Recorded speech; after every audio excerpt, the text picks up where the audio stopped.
50 দিনে 50 পদ। আজ এমন এক পদ যেটা অল্প উপকরণে অল্প সময়েই হয়ে যায় মন ভরানো।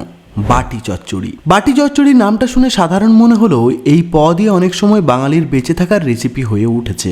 আলু, পেঁয়াজ, কাঁচা লঙ্কা, সর্ষের বাটা আর একটুখানি তেল, এই কয়েকটা উপকরণে গড়ে উঠত এক মাখন স্মৃতি জুড়ে থাকা খাবার। কোনো কড়াইতে নয়, এটি হতো বাটিতে। এই চচ্চড়ি এমন এক পদ যেটা রোজকার রান্নার ফাঁকে তৈরি হতো। মা বা ঠাকুমা যেন এমনিতেই বানিয়ে ফেলতেন, তবু তার স্বাদ মনে থাকতো বহুদিন। আজও অনেকে এই পদটা বেছে নেন যখন ফ্রিজে কিছু নেই, মন খারাপ বা সময় কম। তখন এই সরল স্বাদই মনকে শান্ত করে। কাল আসছে এমন এক পুরি যার ভেতর লুকিয়ে ডাল। রাধা বল্লভী। কলকাতার সকাল আর শুদ্ধ উপোসের সঙ্গী।